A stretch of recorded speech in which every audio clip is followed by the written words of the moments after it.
Hi, everyone. Thanks for joining. We'll be starting shortly.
We're just going to give folks another minute or so um, to join, and we'll get started.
Hey, everyone. Thanks for joining us today. Just going to get started. Waiting for a few others to join. Appreciate your time today.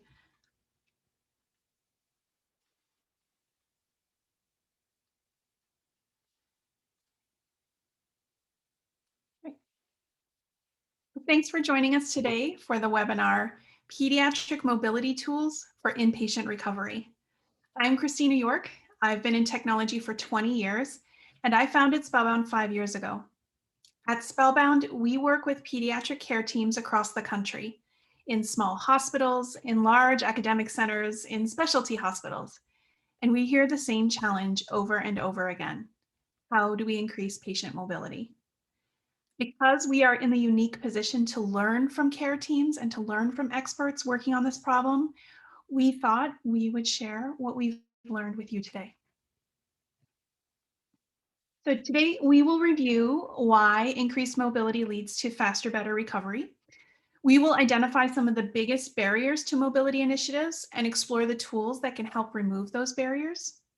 And finally, we will build the case for creating a true culture of mobility and showcase 3 hospitals that we think are doing a great job of utilizing both tools and culture changes. If you have questions or comments at any time, just click on the Q&A button and send those along to us. We're going to leave time at the end to address them. We will also be mentioning several published studies, And we're going to provide you a bibliography at the end of the webinar in case you're interested in more details. So let's get started. It's hard to overstate the value of mobility. In the past few years, we've seen a pattern in hospitals across the country where increasing patient mobility has become a higher priority. And particularly in the pandemic, when so many non-COVID patients were under isolation protocols, we saw even higher need to keep patients mobile. We frequently encounter cross-functional team projects and strategic initiatives involving patient mobility. And there is plenty of evidence about the value of increasing patient mobility in the adult care world. We know that children are not just little adults, but care teams also know that children can see the benefits of mobility as well. In the case of inpatient recovery, many studies show that increased mobility can positively affect just about every parameter of recovery, from infection risk to sleep quality. Some of the strongest evidence points to shorter length of stay and lower rate of readmission, or in the case of most critically ill patients, higher likelihood of even going home. And of course, any hitch in the plan costs a lot more money, whether it's another unnecessary sedation or MRSA treatment. When all of these factors combine, they can cost hospitals a lot of money. An early patient mobility program can reverse that trend and start to offer significant savings per year. When we look at the triple aim, we see that for this type of quality improvement initiative, it checks all the boxes. It improves outcomes across the board, it improves patient experience, and it actually costs a lot less than continuing to function at status quo. So why doesn't every hospital have a mobility initiative? Mobility initiatives can be challenging to deploy, and in pediatrics especially, because getting kids moving can be so difficult. There are so many factors that pose challenges to mobility because there are so many stakeholders involved: administrators, parents, care teams, the patients themselves. That can be a lot of inertia if there's just a little bit of resistance at every level. We can start to remove these barriers by problematizing them and evaluating the wide variety of available tools for the best solutions. So let's take a look at some of the biggest and most common problems that we see.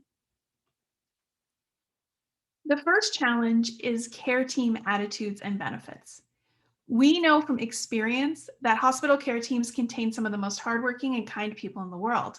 When they tell us they don't have enough hours in their day to get their patients up and moving as much as they feel is needed, we're listening.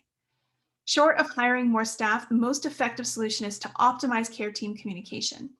In practice, this cuts down on energy wasting confusion about treatment and delegation, which can in turn improve both staff and patient experience.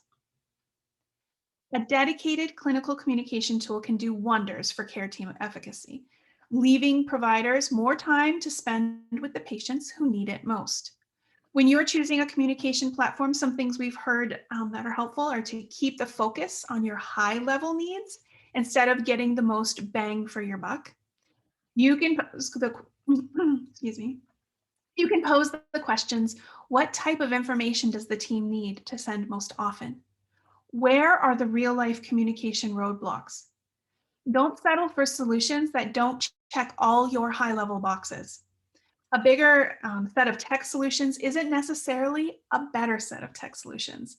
And you'll want to ensure that each component integrates well with other components of your existing technology or workflow, and so that users don't get lost in the shuffle. So ensuring that the technology is compatible with staff workflows is critical for uptake. We know that even the most powerful tools simply won't get used if they don't fit into existing workflows.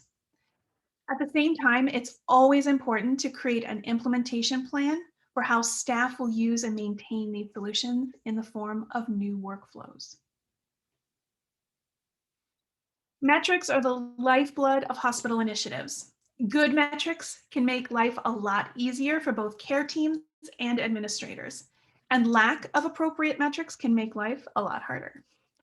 Without appropriate metrics surrounding patient mobility level, care teams lack the ability to evaluate patient progress and modify plans of care.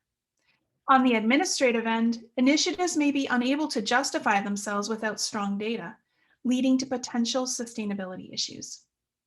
Luckily, there are tools for that. Employ a dynamic mobility assessment tool to collect the baseline and delta data you need to improve patient recovery. A 2018 study exploring dynamic assessment of mobility status showed that use of mobility calculators not only allowed care teams to modify care plans in real time, but was also highly effective in predicting length of stay, allowing teams to better manage bed availability. The data that these assessments collect can be used to troubleshoot or refine an early mobility initiative by giving excellent insight on what works for each patient population, as well as providing support to financial implications of the program. I've pictured here the Johns Hopkins highest level of mobility scale, but research shows that the physical therapy mobility assessment scale and the occupational therapy assistant assessment scale are also equally effective tools. Pain is a barrier to cooperation for anyone, but is particularly challenging in children because they haven't already developed coping strategies. Either because they are in pain or anticipating pain, pain has been proven to be a barrier for compliance and motivation. The hospital can be an unfamiliar and scary place for even the bravest kids. And when patients are anxious, they are unable to process and respond in a healthy way. And unchecked anxiety and fear can lead to trauma. The solution is fun. Kids want to play, and it's been said that play is the work of the child. And children are unmotivated when an activity is not fun. Children don't understand outcomes, and when they don't see immediate results, they won't continue to engage in something that is difficult and not fun. Now, therapeutic games are becoming increasingly more important and mainstream. In 2020, we saw the first FDA approval for a video game to treat autism, and there are de novo applications abounding around gaming. Fun is being integrated into the patient experience because it works, and Child Life can testify that because that is what they do. Pokemon Go proved the value of AR to the world, and AR stands for augmented reality. Um, this is a game that has had enormous coverage and data collected about how effective scavenger hunts are at getting even the most sedentary gamers walking. Now, if you haven't played Pokemon Go, augmented reality adds digital experiences to the real world through the screen of a mobile device. So both can be experienced simultaneously. In Pokemon Go, they put little creatures, little monsters that would run around in the real world that the gamers had to collect and capture. However, because hospitals couldn't control where the Pokemon Go augmented reality was located, these games created patient safety issues. Patients would wander into areas of the hospital they shouldn't, and the public would try to enter into hospitals just so they could play the game. So many hospitals banned Pokemon Go. But the success in the consumer market out in the real world showed what potential augmented reality and games had for improving mobility. Now, we've watched here at SpellBound care teams use scavenger hunts all over the hospital. In rehab gyms, Child Life uses it, nurses on med-surg floors use it. We know that the mechanism of scavenger hunts works for children. When we heard about these problems, we wanted to reduce the burden on the teams and amp up the engagement level using the devices that children want. So taking into account the challenges of Pokemon Go, we leveraged wall decals, sometimes we call them targets, that could allow care teams to define where the augmented reality experiences would go. And we created a game that uses mobile devices like iPads and smartphones to motivate mobility. You simply point the camera of the device at the target, and the child gets to enjoy an immersive underwater world. Our scavenger hunt is called Arise. It's simple to use and designed for children to be self-directed. So you start by placing wall decals, and then the child launches the game on a mobile device and points the camera, in this case at the mat, to get started. The children are given challenges or quests that require them to visit the wall decals to complete.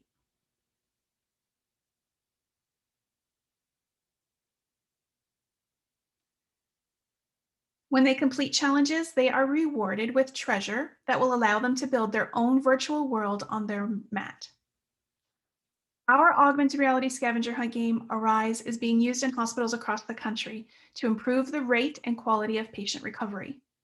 Arise meets children where they're at and motivates them to take that next step, literally or otherwise. For a child that was recently intubated, that might mean sitting up in bed to meet Hermie the hermit crab. For a child that is recovering from a surgery, placing a wall decal in the bathroom can encourage those first visits and even improve digestion with stretching and bending to reach high or low placed decals. The more we talk with hospitals about mobility, the clearer it is that in order to facilitate movement, you have to create a movement culture to replace the dominant narrative that says sick kids don't need to move, or I don't have time for this, or this is someone else's responsibility. Creating initiatives that can facilitate this can be easier said than done, but two factors that we've heard from hospitals can really drive success. First, it takes a village. Encouraging movement cannot only come from one group. Mobility initiatives that we've seen to be most effective were approached in a cross-disciplinary manner. Second, a mobility initiative needs to be supported and encouraged not only from leadership within each discipline, but also directly with those who are right there with the patients. Achieving that mental shift from let them rest to let's move, even just a little, must certainly feel at times almost impossible, daunting, but the impact that this shift will most certainly have on the patient is where the focus has to be. So let's look at a few examples of hospitals that we've talked to that have successfully created shifts to a culture of mobility. Sure, everybody has heard about this, but Pick You Up was started at Johns Hopkins in 2014 with resounding success. The ultimate goal was to make sure no critical care child was turned away because the child was too sick, whether the child is intubated, sedated, or paralyzed. But with a physical therapist at the bedside, still do a range of motion exercises to keep muscles supple.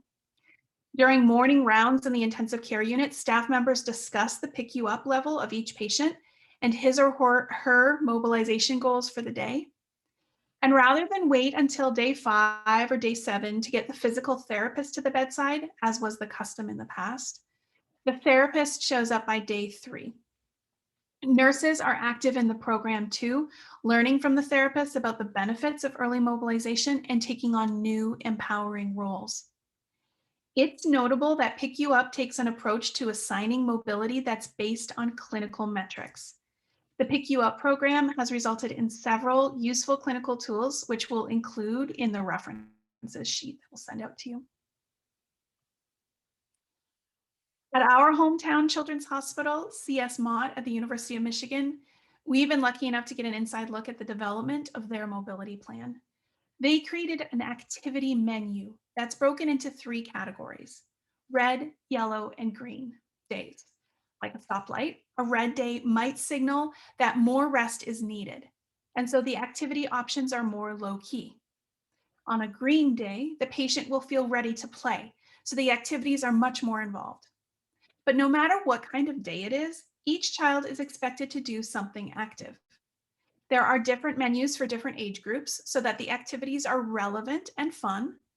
For example, Arise is at Mott. It wouldn't be appropriate for a 2-year-old, but it is very popular on the menu for the school-age children. Taking a very different approach than Pick You Up, Mott asks patients to self-determine their activity level for the day, or they may use parents to provide proxy ratings. Ideally, every care team member is asking the child about mobility status or engaging with them around mobility. The movement menu started as a tool for the oncology floor, but the intent at Mott is eventually to roll it out to the remainder of the hospital.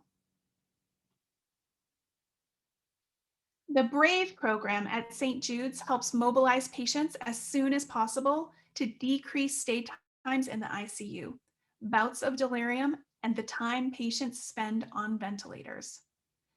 Children begin to lose muscle mass after only 2 or 3 days of immobility in the PICU, and that can lead to additional concerns once they awaken from sedation. The BRAVE program helps to establish a baseline of mobility for each child upon admission to the PICU. Clinicians assess patients daily and carefully document and study the progress. The goal is for patients to return to normal activities more quickly, whatever those normal activities look like before admission. Early mobility is more than standing and walking. It can include passive range of motion, such as clinicians turning sedated patients in bed or moving arms and legs of sedated patients. A notable emphasis on the BRAVE program is the degree of parent and caregiver participation in the mobility process. Family members learn to do passive range of motion exercises as well as how to encourage mobility, which is practical and empowering in a situation that often leaves caregivers feeling powerless.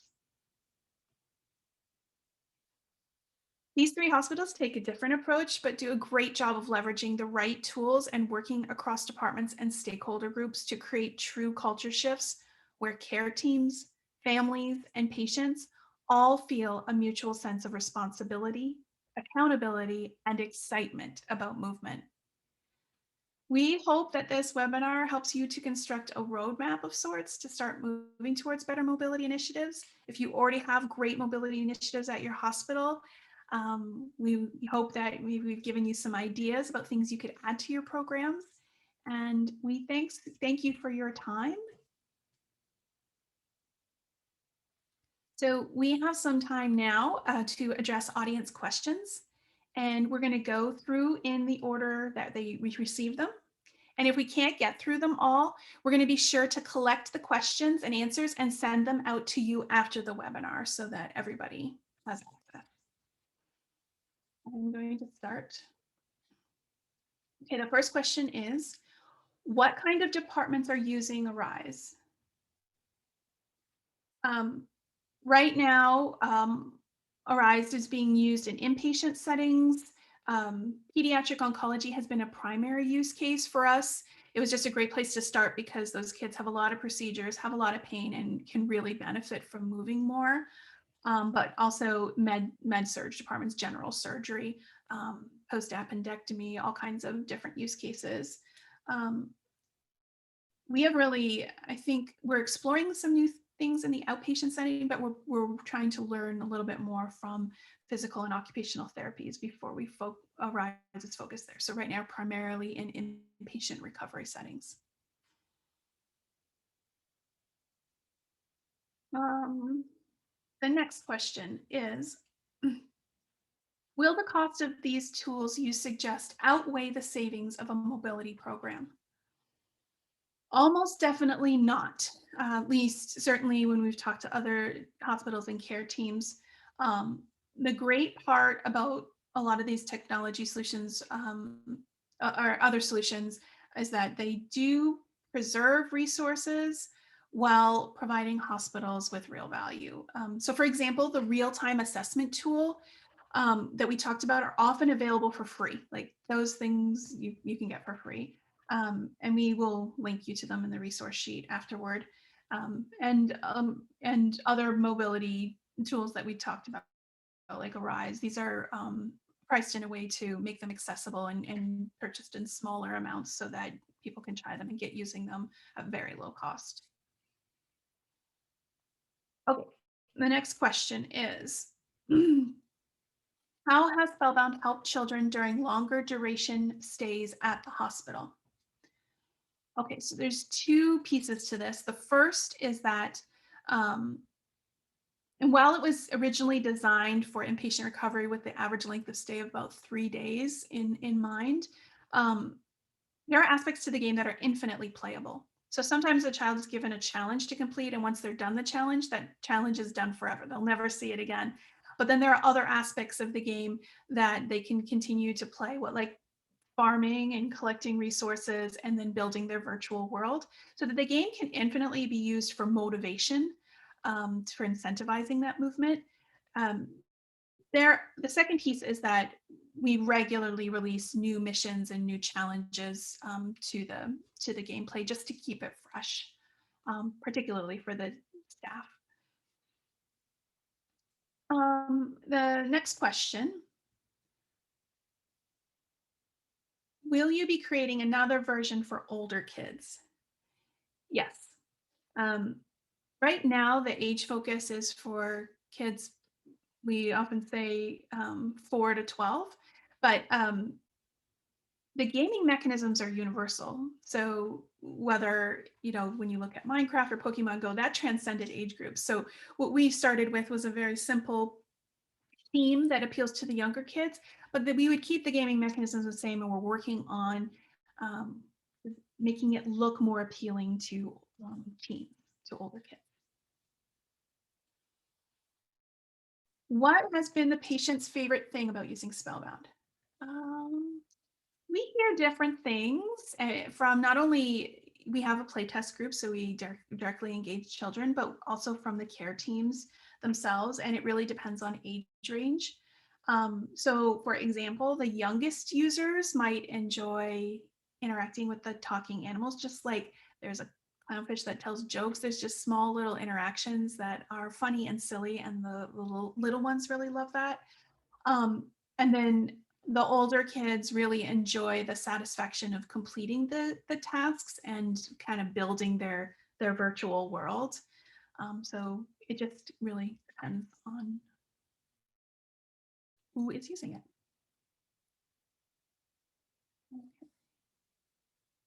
And then the next, how much does a rise cost? So uh, it it depends. So for example, an inpatient, the cost is based on the number of beds in the department, and it's roughly $1 per bed per day. So we can work with teams on that to kind of right size the pricing for their hospital. Um, And so if anybody is interested in learning more, we're not only sending out the resource sheet with the references for the free tools that are available, all the studies, but if you're interested in learning more about Arise, you can contact me, contact any of us here, and we can help you figure things out. I think those are all the questions that we had. So in the next few days, you're going to receive an email from us, which will have a link to the webinar recording, a summary sheet with the bibliography and full Q&A responses, and a link to a brief survey to verify your certificate of participation, and also for you to give us feedback. Thank you so much for your time today, and we hope to see you again soon. Bye now.